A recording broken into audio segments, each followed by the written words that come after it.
Pendant 10 secondes qui suspendirent les battements de cœur, le vieux pont de pierre enjambant la Loire près d'un village nigérien se tint dans une immobilité parfaite.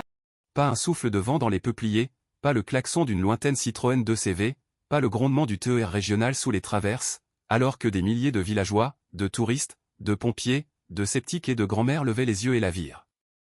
Une femme lumineuse, vêtue d'un bleu très doux, se formait dans les nuages au-dessus de la Loire, les bras étendus, une lumière s'écoulant à travers la brume flottante comme de l'or en fusion sur les eaux calmes du plus beau coin de France. En cet instant figé, cette région où la vie s'écoule à un rythme doux oublia comment respirer, car le ciel venait de poser le pied sur l'un de ses plus anciens ponts. Et ce qui avait commencé comme une simple procession eucharistique était sur le point de devenir le jour où la Mère de Dieu visita la vallée de la Loire. Avant de continuer, partagez dans les commentaires d'où vous nous regardez et quelle heure il est chez vous. Voyons jusqu'où les miracles de la Vierge Marie ont porté. Et si vous n'avez pas encore rejoint notre famille, abonnez-vous maintenant, car ici, chaque jour, nous sommes témoins de l'amour tendre et de la puissance immense de la Mère de Dieu. C'était le dimanche de la Pentecôte, le jour où l'Église se souvient des langues de feu descendant sur des apôtres craintifs pour en faire des témoins intrépides.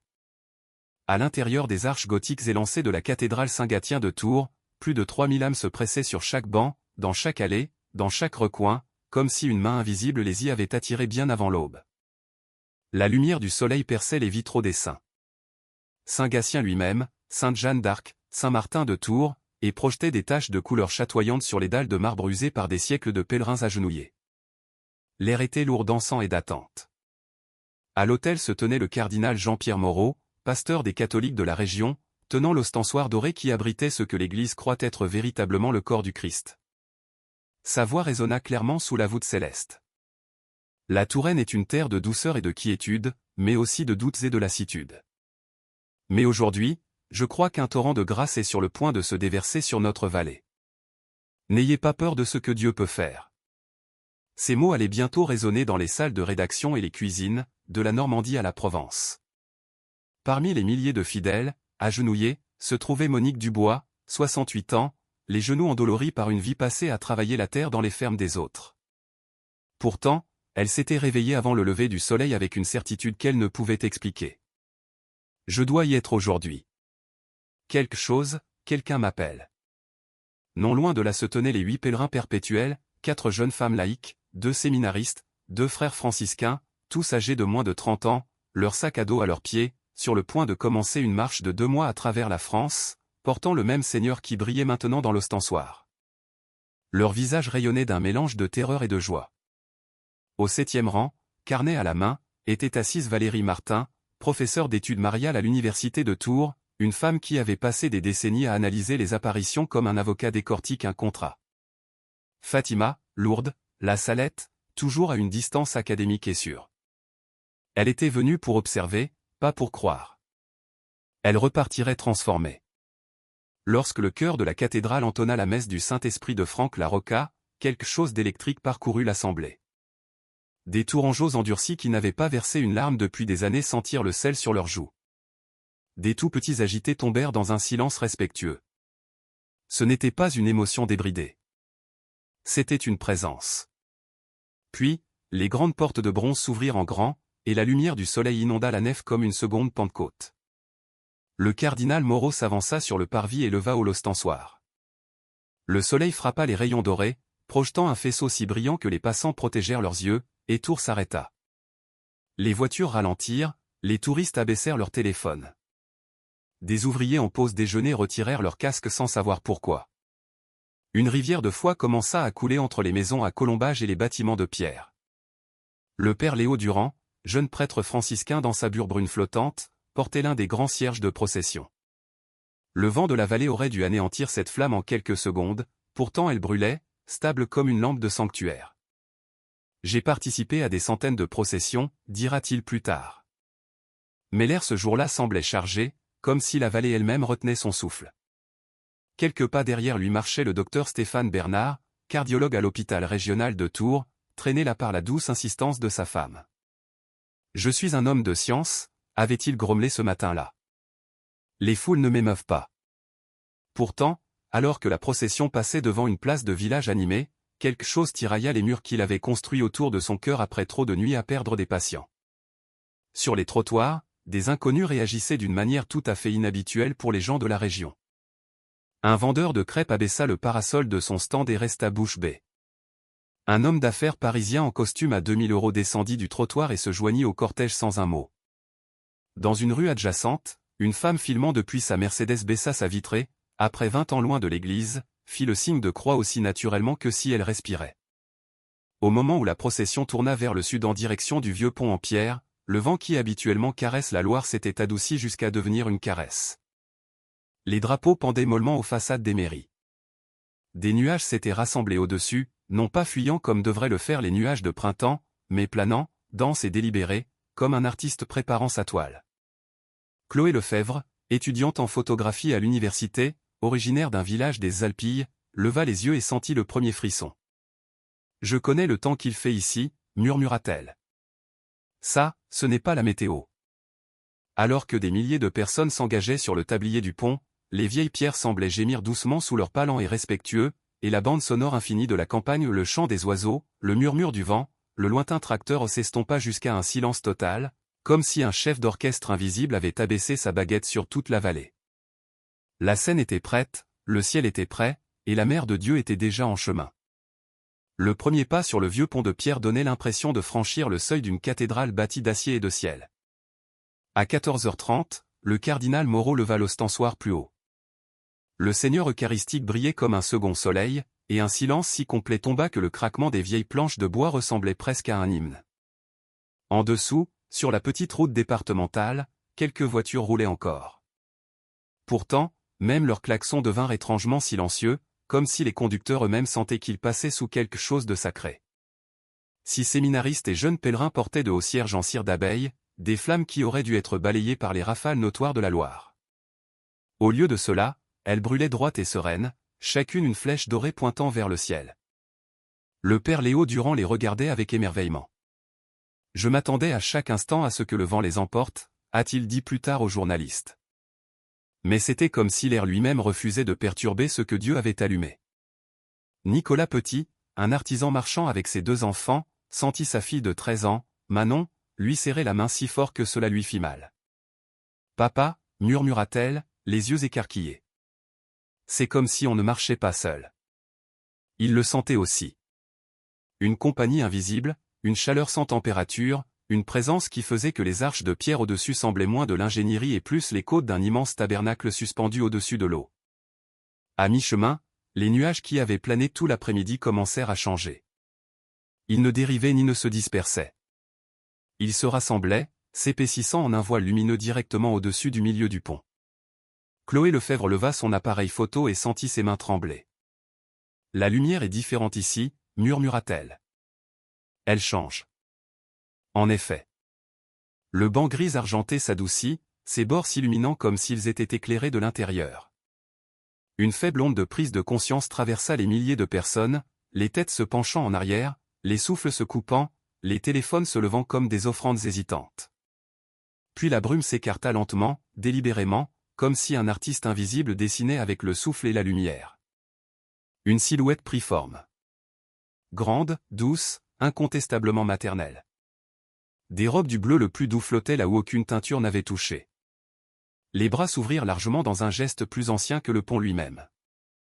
La tête s'inclina avec une tendresse qui n'avait besoin d'aucun mot. Pendant 10 secondes éternelles, rien ne bougea. Pas un jogger ne passa. Pas un cycliste ne sonna sa clochette, pas une mouette ne cria au-dessus de l'eau. La vallée, cette région où la vie s'écoule à un rythme doux, où l'on prend le temps, où l'on s'émerveille encore, se tint figée sous une femme tissée de nuages et de gloire. Monique Dubois, la grand-mère qui avait été appelée avant l'aube, fut la première à retrouver sa voix. « Je vois une femme », chuchota-t-elle, son chapelet glissant entre ses doigts tremblants. Une femme dans la lumière. Autour d'elle, des étrangers commencèrent à répéter les mêmes mots dans une demi-douzaine de langues. Un homme d'affaires laissa tomber sa mallette en cuir. Un groupe de lycéens cessa d'enregistrer et se contenta de regarder, la bouche ouverte. Lucas Moreau, le cadre technophile venu armé de scepticisme et d'une caméra 4K, sentit sa vision du monde soigneusement construite se fissurer comme du verre bon marché. « Ce n'est pas de la pareidolie », marmonna-t-il dans son téléphone, filmant à travers des larmes soudaines. « C'est Je ne sais pas ce que c'est. Les enfants la virent le plus clairement de tous. Léa Dupont, 4 ans, tira la manche de sa mère. Maman, la jolie dame en bleu nous sourit. Son frère hocha la tête solennellement. Elle nous fait un signe de la main. Leur mère, une infirmière qui avait depuis longtemps cessé de pratiquer toutefois, leva les yeux et sentit ses genoux fléchir. Aucun des deux enfants n'avait jamais entendu d'histoire de Fatima ou de Lourdes. Pourtant, ils décrivaient la même figure que chaque adulte voyait maintenant. Douce, radieuse, incontestablement vivante. Et puis le son commença. Pas de haut-parleur, pas de la foule, pas d'aucune gorge sur terre. Une harmonie si pure qu'elle semblait faite de lumière elle-même. Couche après couche de voix, des milliers et des milliers s'élevant et s'abaissant en un latin parfait, et pourtant compris dans chaque cœur. Le père Léo Durand sentit les poils de ses bras se hérisser. Personne ne chantait, dit-il plus tard, la voix brisée. Chaque bouche était silencieuse, et pourtant l'air lui-même devint musique. Les musiciens dans la foule juraient que les intervalles étaient impossibles pour des voix humaines, des quarts de ton et des harmoniques qu'aucun cœur sur terre ne pourrait produire. Le chœur invisible enfla, enveloppant le pont d'un manteau de son à la fois ancien et nouveau, comme si les anges qui avaient chanté au-dessus de Bethléem étaient revenus chanter au-dessus de la Loire. Les enfants souriaient vers le ciel sans crainte. Des hommes faits pleuraient sans honte. La silhouette au-dessus semblait écouter, la tête légèrement penchée, comme si elle recueillait chaque prière inexprimée s'élevant des vieilles pierres en contrebas. Puis, presque imperceptiblement, la figure lumineuse se pencha en avant, les bras plus larges, son manteau s'écoulant comme de l'eau vive, et la lumière dorée à l'intérieur de la brume s'intensifia jusqu'à ce que tout le pont soit baigné d'une chaleur qui n'avait rien à voir avec le soleil de printemps. C'était la même tendresse que Juan Diego ressentit sur le Tepeyac lorsque des roses tombèrent de son tilma. Le même regard maternel qui réconforta Bernadette près de la grotte. La même présence qui apaisa les tempêtes à Knock et laissa les murs trempés d'une lumière inexplicable. Pendant un instant à couper le souffle, le vieux pont de pierre n'était plus un pont. C'était un balcon du ciel, et chaque âme sur celui-ci savait, sans qu'un mot ne soit prononcé, qu'elle se tenait en compagnie de sa mère. Le cœur venu de nulle part atteignit son doux crescendo, et à cet instant, quelque chose changea, non pas dans le ciel, mais à l'intérieur de chaque cœur tendu à travers le pont. Cela commença comme une chaleur, subtile comme un souffle sur une vitre en hiver, puis s'approfondit en une paix si complète que des étrangers se tournèrent les uns vers les autres avec des larmes qu'ils ne pouvaient expliquer. Olivier Mercier, le pompier d'une ferme isolée en Auvergne qui portait en lui la fumée d'un événement tragique passé depuis des années, sentit la bande de fer autour de sa poitrine se rompre. Le cauchemar qui le réveillait chaque nuit à 3h17, la minute même où la grange s'était effondrée, relâcha soudainement son emprise. Il s'agrippa au parapet, les genoux fléchissants. « C'est parti », murmura-t-il, la voix rauque. Le poids, il est parti. Pour la première fois depuis ce matin funeste, il respira sans goûter la cendre. À quelques mètres de là, le docteur Stéphane Bernard, le cardiologue qui s'était depuis longtemps blindé contre le chagrin, sentit les murs qu'il avait construits s'effondrer pierre par pierre. Il ne vit ni doctrine, ni argument, mais une mère le regardant droit dans les yeux. Il revit les nuits où il s'était assis seul dans la salle de garde, fixant des moniteurs devenus plats, les enfants qu'il n'avait pas pu sauver. Et ses yeux ne contenaient aucun jugement, seulement une tristesse qui comprenait la sienne. Les larmes qu'il n'avait pas versées depuis 15 ans coulèrent sur son visage. « Je soigne les cœurs », réussit-il à dire à personne et à tout le monde. Mais le mien vient de se souvenir comment sentir. Anne Legrand, 74 ans, qui avait gravi la rampe avec une canne et une douleur qui lui lançait du feu dans chaque articulation, sentit soudain une chaleur inonder ses jambes comme le printemps revenant sur une terre gelée. La canne glissa de ses doigts et tomba en cliquetant sur les pierres. Elle s'agenouilla sans agonie pour la première fois depuis des décennies, et pressa son front contre la pierre, sanglotant. Gracia, Madre, Gracia por devolver mi rodilla. Théo Simon, encore tremblant de la nuit où il avait failli jeter 6 mois de sobriété, sentit l'envie qui le traquait comme un loup simplement disparaître. Non pas réprimé, non pas géré, parti, comme si une porte s'était refermée sur les ténèbres. Il rit à travers ses larmes. Un son si libre qu'il surprit les gens autour de lui. Des chaînes viennent de se briser, dit-il en levant ses poignets vides vers le ciel. 20 ans, et elles viennent de se briser. Même les sceptiques furent défaits. Le téléphone de Lucas Moreau tremblait dans sa main alors qu'il enregistrait ce qu'aucun algorithme ne pouvait expliquer. Je suis venu pour démystifier ça, narra-t-il, la voix brisée. Mais quoi que ce soit, ça me regarde. Plus tard, en visionnant les images image par image, il verrait ce que ses yeux avaient manqué. Des orbes de lumière dorée et rose dansant autour de la silhouette. Des ailes de feu que personne sur le pont n'avait perçues. Des symboles anciens se formant et se dissolvant comme un souffle sur du verre. Valérie Martin ferma son carnet sans réfléchir. Chaque marqueur qu'elle avait étudié pendant 30 ans en paix soudaine, guérison physique, phénomènes atmosphériques, cohérence des témoignages se déroulaient autour d'elle en temps réel. Fatima, Lourdes, la Salette, chuchota TL, les larmes brouillant les mots. Mon Dieu, ça recommence. Pour la première fois de sa vie universitaire, elle n'avait pas besoin de notes de bas de page. Elle avait seulement besoin de lever les yeux et d'être vue. Camille Fournier, photographe pour un journal catholique, jeta un coup d'œil à l'écran de son appareil photo et halta. Autour de la figure lumineuse tourbillonnaient des lumières invisibles à l'œil nu. Des perles de radiance, des halos superposés, des motifs qui ressemblaient aux roses du Tépeyac saisies en pleine floraison. D'autres objectifs captèrent la même gloire cachée, des vidéos de téléphone portable révélant des ailes, des rayons et un manteau d'étoiles que personne présent n'avait vu de ses yeux mortels. C'était comme si le ciel avait permis à la technologie d'entrevoir ce que le cœur savait déjà. Antoine Girard, l'analyste financier dépressif qui était venu par habitude plutôt que par espoir, ressentit quelque chose qu'il ne put décrire plus tard que comme le fait d'être remarqué, non pas comme faisant partie d'une foule, mais comme Thomas l'incrédule a dû se sentir lorsque le Seigneur ressuscité l'a regardé droit dans les yeux et a dit « La paix soit avec vous ». La lourdeur qui l'avait poussé au bord du pont quelques mois plus tôt se leva comme une brume matinale. « Elle m'a vu », ne cessait-il de répéter, stupéfait. Parmi des milliers, elle m'a vu. Un veuf sentit la main de sa défunte épouse se glisser dans la sienne. Une adolescente qui se tailladait les bras sentit une brûlure de guérison au lieu de honte. Un père de famille noyé sous les dettes sentit la peur desserrer son étreinte mortelle. Les miracles n'étaient pas des feux d'artifice. C'étaient des murmures adaptés à chaque blessure cachée. Alors que la procession atteignait la première grande arche de pierre du côté opposé, le cardinal Moreau s'arrêta sous la tour où les contreforts convergent comme la voûte d'une cathédrale gothique. Il leva au l'ostensoir et bénit la région qu'il aimait. La campagne s'étendant d'un côté, le village de l'autre. À ce moment précis, la figure dans les nuages s'illumina, les bras s'élargissant encore, et la brume tourbillonna en ce que des milliers juraient être un doux et indubitable signe de tête de bénédiction maternelle. Un cri s'éleva, non de peur, mais de reconnaissance.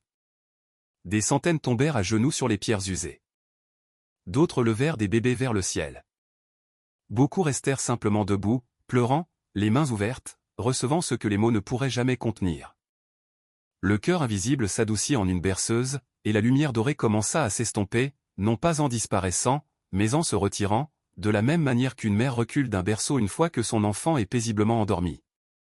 Lorsque le dernier pèlerin quitta le pont pour entrer dans le village, la silhouette se dissolut en nuages ordinaires, et le soleil glissa derrière les collines. Pourtant, personne ne se sentit abandonné. La chaleur demeurait, enroulée autour de leur cœur comme un manteau qu'ils ramèneraient chez eux, dans leur maison de campagne, leur gîte, en montant leurs escaliers en pierre. Le pont avait fait son œuvre. Pendant un après-midi lumineux, il était devenu un nouveau Lourdes, et la Mère de Dieu avait laissé des roses qu'aucun hiver ne pourrait jamais tuer. Le lendemain matin, les églises de toute la région ouvrirent leurs portes pour trouver des files d'attente s'étirant déjà au coin des rues. À l'église Saint-Pierre d'un village provençal, les bancs se remplirent en quelques minutes. Puis les allées débordèrent. Puis les vestibules se remplirent de corps debout. Des paroissiens âgés, stupéfaits de voir de jeunes professionnels qu'ils n'avaient jamais vus auparavant se faufiler à côté d'eux. « On n'a pas vu ça depuis 40 ans, murmura un bedeau, nettoyant ses lunettes avec incrédulité. Même à Noël, ils ne sont pas si nombreux. À l'église Sainte-Famille d'une bourgade normande, le curé ouvrit le confessionnal, s'attendant à la poignée habituelle de pénitents.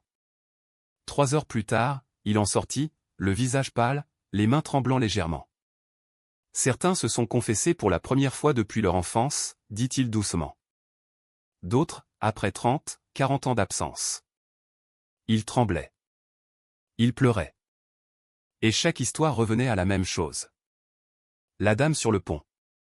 Des catholiques pratiquants occasionnels qui avaient erré pendant des décennies sentirent soudain une main invisible les ramener à la maison, leur chuchotant qu'il n'était pas trop tard pour recommencer. Les salles de rédaction bourdonnaient d'une confusion qu'elle admettait rarement.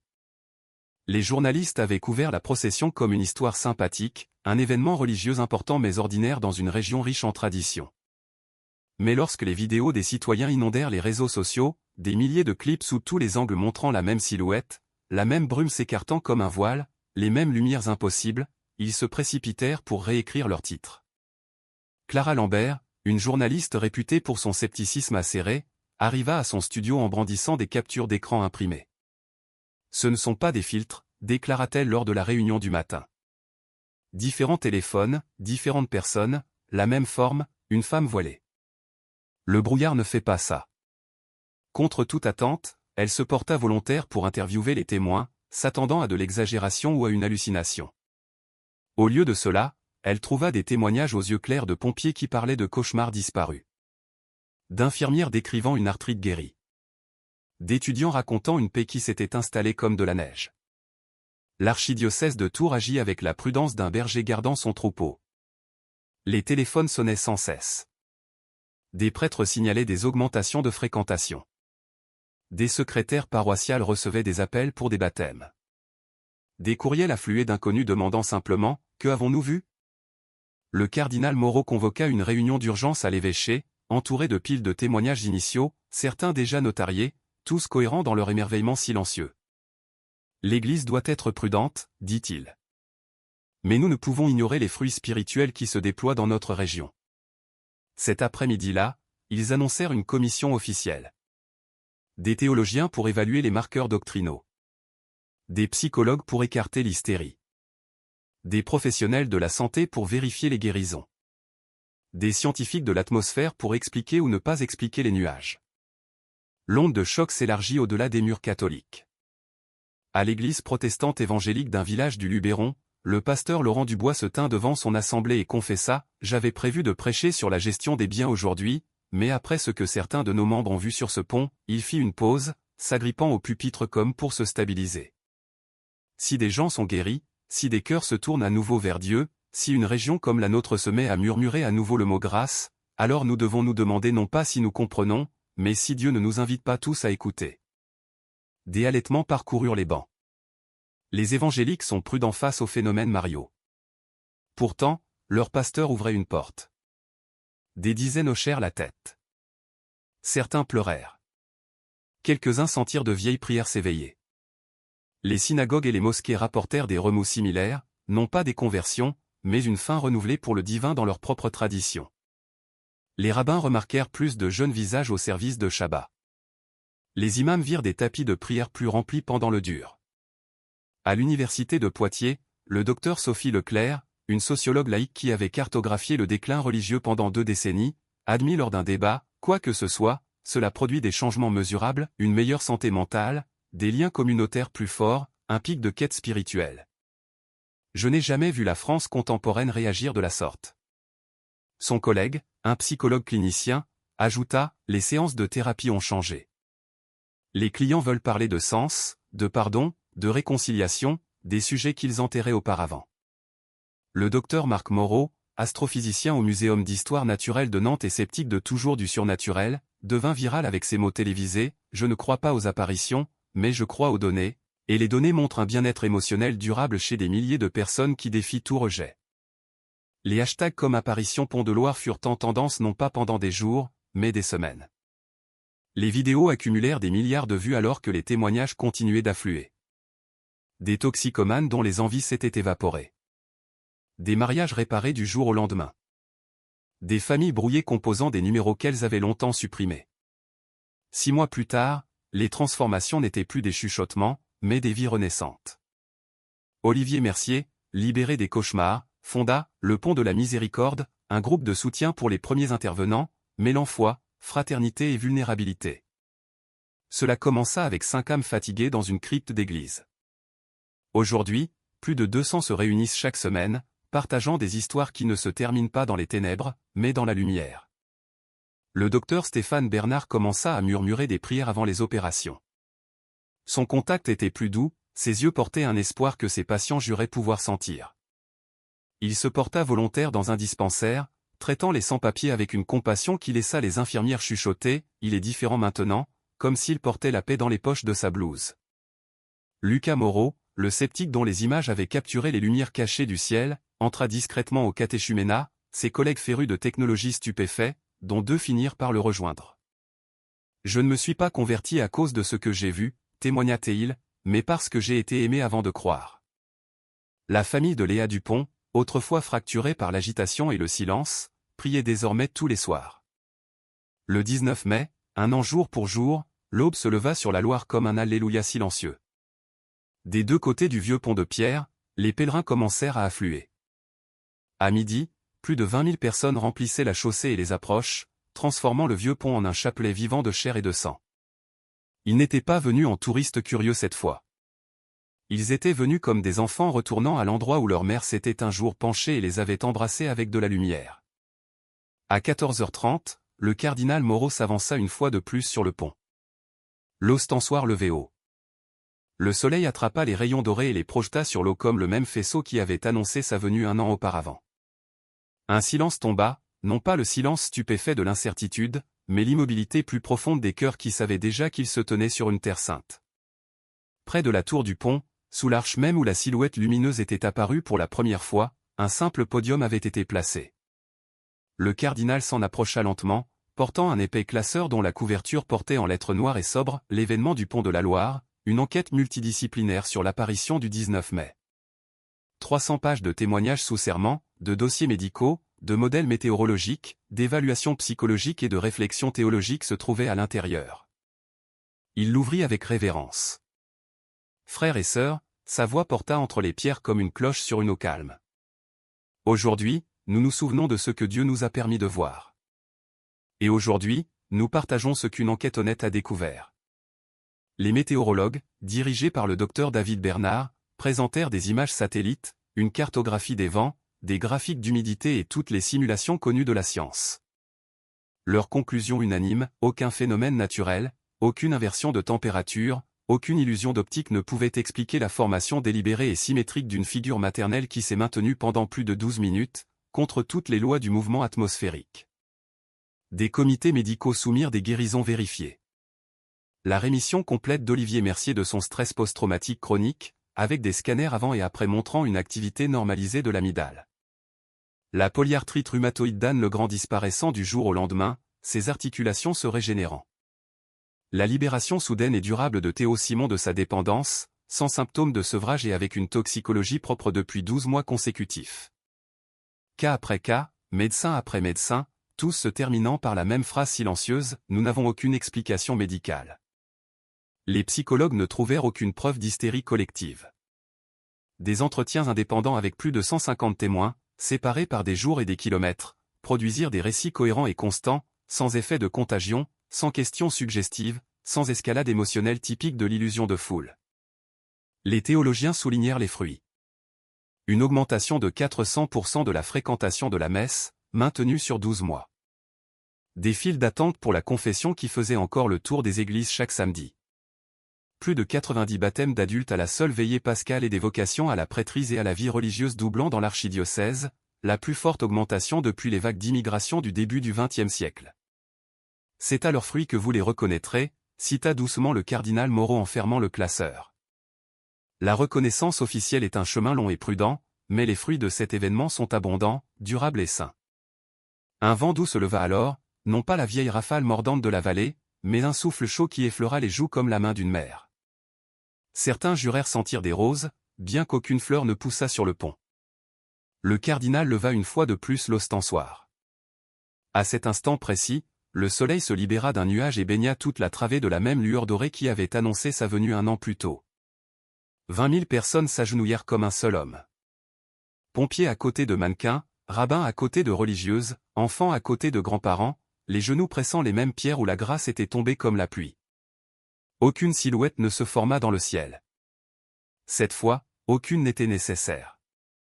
Le miracle s'était déjà déplacé à l'intérieur d'eux. Le pont n'était plus simplement de l'acier, du bois et des câbles. Il était devenu un nouveau Lourdes, une nouvelle La Salette, une nouvelle Fatima, une colline française où les roses d'hiver fleurissaient dans le cœur et y restaient en fleurs. Et si vous écoutez maintenant, où que vous soyez, que votre foi soit forte, fragile ou depuis longtemps enterrée, souvenez-vous de ceci. La même mère qui a un jour courbé les nuages au-dessus de la Loire marche encore sur les autoroutes, les chemins de campagne et les ruelles cachées de nos vies. Elle rassemble toujours ses enfants, transformant toujours les ponts en portes, murmurant toujours les mêmes mots qu'elle a prononcés sans son cet après-midi doré. Vous n'êtes pas seul. Vous êtes vu. Vous êtes aimé, au-delà de toute mesure. Emportez cet amour avec vous aujourd'hui.